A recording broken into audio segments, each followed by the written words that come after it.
Programa Em Cartaz, um oferecimento Topázio Cinemas. Olá, uma ideia de fã que a Marvel comprou e pagou. Pagodeiro atacando de ator. Um cineasta cheio de identidade. A rainha do Brasil. Fãs e crítica odiando, público em geral aprovando. Sexualidade e desejo. Uma gente que precisa ser zoada. Brincadeirinha, provocação ou algo pra valer? No final, tudo isso fará sentido. Ou não. São as estreias da semana nos cinemas. Nosso primeiro destaque de hoje é a volta do simbionte. Em Venom, a última rodada, Eddie Brock e seu indesejado companheiro são caçados por uma ameaça de outro planeta. Isso pode colocar um fim à sua parceria, ou provocar algo ainda pior.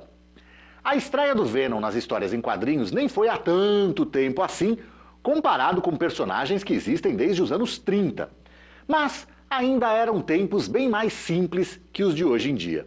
Foi em 1982 que um fã da Marvel chamado Randy Schuller deu uma ideia para um novo uniforme do Homem-Aranha, que seria preto. Tanto aqueles eram tempos mais românticos e ingênuos, que acredite se quiser, a editora comprou a ideia do cara por $220. Essa ideia evoluiu para uma batalha que o Cabeça de Teia enfrentou em um planeta distante, onde ele teve acesso a uma máquina que produziu o tal uniforme. Só que o traje era, na verdade, um alienígena, ou ainda um simbionte, um ser que precisa de um hospedeiro e que se mistura a esse hospedeiro e traz o que há de pior nele. Temos então Venom, que depois de se envolver e atrapalhar a vida do Peter Parker, encontra seu hospedeiro favorito no repórter Eddie Brock. Nos cinemas, o personagem linguarudo só foi aparecer em 2007, no terceiro capítulo da trilogia do Homem-Aranha, dirigido por Sam Raimi, com Tobey Maguire fazendo o herói. Mas o filme decepcionou e ainda por cima causou polêmica o efeito que o simbionte teve no Peter Parker. Ele ficou meio malandrão, todo soltinho, mas também virou emo, um tipo da fauna social bem comum na época e que a nostalgia está trazendo de volta. Venom deveria então, já há pouco depois disso, ter ganho seu filme solo, mas o reinício da saga do Aranha, com Andrew Garfield como protagonista, adiou os planos. O filme do Venom iria esperar, mas quando fosse feito, faria parte desse novo universo do Aranha. Mas esse novo universo também não foi para frente, a partir do momento em que Tom Holland passou a ser o novo Peter Parker e entrou para o universo cinematográfico da Marvel, o MCU. Aí um novo filme do Venom foi anunciado, o primeiro da trilogia que chega ao final agora, com Venom a última rodada. Mas a confusão continuou, porque o produtor-chefão da Marvel Studios, Kevin Feige, disse que o universo do Venom não seria o mesmo dos Vingadores, do MCU. Mas a produtora do filme, Amy Pascal, veio e disse que seria assim. Mas Feige estava certo e não seria não. Por via das dúvidas, o tom estabelecido para o personagem no filme era bem diferente e bem mais acessível que o dos quadrinhos.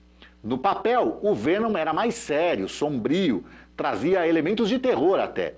E tão importante quanto, era nitidamente um vilão. Só que talvez guiado pela alta popularidade entre os fãs de quadrinhos, ele foi virando mais um anti-herói do que um vilão. Com isso, a personalidade foi migrando para um lado mais leve, abrindo espaço até mesmo para o humor. Quando chegou aos cinemas, essa transição se completou.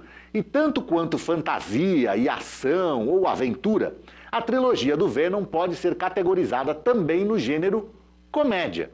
Inclusive, a inspiração declarada pelos produtores foi em comédias de terror, como Os Caça-Fantasmas e Um Lobisomem Americano em Londres, e também nos mestres do terror dos anos 70 e 80 especialmente, John Carpenter e David Cronenberg. Essa escolha, ao mesmo tempo, possibilita classificações indicativas mais baixas, o que aumenta o potencial de bilheteria.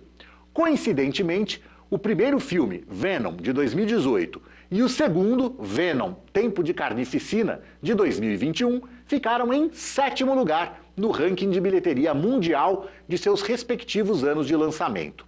O que vamos combinar são desempenhos bastante respeitáveis e que mostram também uma distância entre a avaliação dos fãs de quadrinhos e a do público em geral.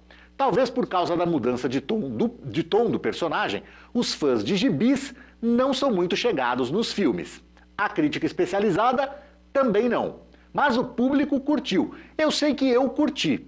Os dois primeiros filmes, especialmente o primeiro, são bem divertidos, né? Os clássicos filmes pipoca. E como o público de cinema é muito maior que o universo dos fãs de quadrinhos, a dinheirama que entrou nos cofres da Sony justificou mais uma continuação. E é a terceira produção desse universo com o terceiro diretor diferente. O primeiro teve Ruben Fleischer, de Zumbilândia.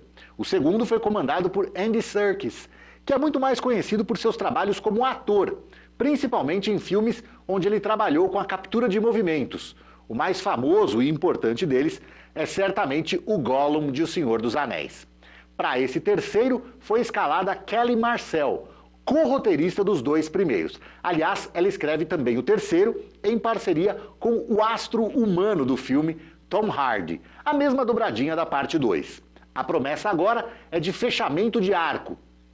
E isso tem sido feito de modo nada sutil. O subtítulo original em inglês é The Last Dance, a última dança. Em português ficou A Última Rodada. No pôster aqui ao lado, você lê Até que a Morte os Separe. Mas mesmo que isso realmente aconteça, a gente sabe que no universo dos super-heróis, nada fica morto por muito tempo. Tom Hardy e a voz do Venom ganharam um espaço nobre na cena de meio de créditos no terceiro filme de maior bilheteria da Marvel Studios, Homem-Aranha Sem Volta para Casa, indicando uma possível entrada do personagem no MCU. Mas a essa altura dos acontecimentos, é prematuro dizer se foi só uma brincadeirinha, uma provocação, ou se existe algo sendo projetado para o futuro. A Marvel e a Sony, que detém os direitos do Venom no cinema, têm assuntos mais urgentes que esses para conversar. A Sony é a dona cinematográfica do próprio Homem-Aranha, que só apareceu no MCU graças a um acordo entre as duas empresas. A última aparição foi justamente em Homem-Aranha Sem Volta para Casa, 3 anos atrás. O filme termina espertamente, ao mesmo tempo concluindo o arco dessa versão do personagem, mas também deixando uma porta aberta para uma sequência. Se essa sequência vai acontecer mesmo ou não, e se vai ser dentro do MCU, aí cabe à Sony e à Disney, dona da Marvel Studios, decidirem. A presença de Tom Holland fazendo Peter Parker também é incerta. Só o que é certeza é que nós ainda veremos o Homem-Aranha no cinema. Quanto ao Venom, eu também apostaria que sim. E eu também apostaria nos dois dividindo a tela. O tempo dirá. Por enquanto, o que o tempo diz é que Venom, a última rodada, está em cartaz nos cinemas com classificação indicativa 14 anos e duração de 1 hora e 50 minutos. Nossa segunda estreia da semana nos cinemas é uma coprodução entre Espanha e Estados Unidos, dirigida pelo mais badalado diretor espanhol, Pedro Almodóvar. O Quarto ao Lado conta a história de duas velhas amigas que ficaram distantes por muito tempo, mas que se reaproximaram em uma situação delicada. Pedro Almodóvar furou a bolha. Qualquer cinéfilo médio, pelo menos já ouviu falar dele. Periga ser o cineasta europeu que filma na Europa, vivo, mais assistido. E ele atingiu esse status com um conjunto de obra cheio de identidade. Filmes, na maioria das vezes, centrados em mulheres, muitas vezes mulheres fortes, em produções muito melodramáticas e de relações humanas complicadas. O desejo e a sexualidade também são temas muito caros a ele.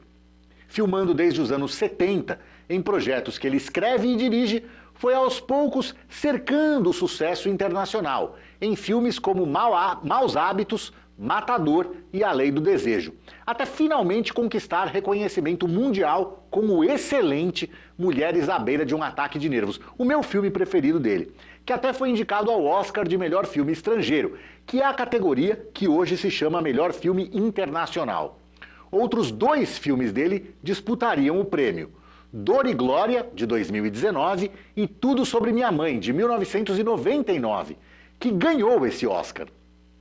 Mas tanto ele furou a tal da bolha que eu citei antes, que os filmes de Almodóvar não ficaram restritos às categorias que contemplam os filmes de fora dos Estados Unidos. Ele recebeu uma dupla indicação como melhor roteirista e como melhor diretor por seu filme de 2002, Fale com Ela, e ganhou pelo roteiro. Em termos comerciais, o maior sucesso veio em 2011, com o forte A Pele que Habito. E aqui daria para falar de Atami, Carne Trêmula, Má Educação, Volver, Mães Paralelas. E aí, com mais de 70 anos, ele deu para filmar em inglês. Depois do curioso curta-metragem Estranha Forma de Vida, que deixou um gostinho de quero mais, O Quarto ao Lado é o segundo filme seguido de um total de 2 filmes dele falados na língua de Shakespeare, ou no caso de Tilda Swinton e Julianne Moore, as estrelas do seu novo lançamento. A Tilda chegou ao projeto primeiro, e quando Almodóvar perguntou a ela quem ela achava que devia ter o outro papel principal, ela trouxe o nome da Julianne, que era exatamente em quem ele estava pensando. Uma coincidência dessas é boa demais para deixar passar, né? Em comum, além do idioma e de terem nascido em 1960, com um mês de diferença, as duas também são vencedoras do Oscar. Olha ele aí de novo. A Tilda Swinton venceu como coadjuvante em Conduta de Risco, de 2008, e a Julianne Moore com Pra Sempre Alice, de 2015. São duas baita atrizes e que têm bem a pegada do Pedro Almodóvar. Tem tudo para dar coisa boa. O Quarto ao Lado está em cartaz nos cinemas com classificação indicativa 14 anos e duração de 1 hora e 46 minutos. Por falar em duração, a duração do nosso relacionamento aqui vai ser medida por quanto tempo você ficar inscrito ou inscrita aqui no nosso canal. Então vamos começar essa relação o quanto antes, não é mesmo? Faça a sua inscrição, aproveite e assista e curta os nossos vídeos. E viva o cinema! Agora, para completar o pacote de novidades nos cinemas, tem comédia brasileira. Em Caindo na Real, Tina é uma chapeira de lanchonete. Aí acontece um golpe de Estado que restaura a monarquia no Brasil. Esses dois fatos, aparentemente sem muita conexão, vão se juntar quando se descobre que ela é a legítima herdeira do trono. Coroada rainha do Brasil, ela soma os problemas da sua vida pessoal aos desafios do governo, sem falar nas conspirações para prejudicar o seu reinado. Claro que não é de hoje que a política é material para o cinema brasileiro, mas nos últimos 10 ou 15 anos, com um aumento gigantesco na temperatura do cenário político nacional, filmes que tocam no assunto acabam atraindo uma atenção especial. Teve desde obras oportunistas, como Polícia Federal, A Lei é para Todos, até documentário, como Democracia em Vertigem, passando por olhares para o passado, como Marighella, ou para o futuro, como Divino Amor. Nem a comédia ficou de fora, porque às vezes só rindo mesmo para aguentar, né?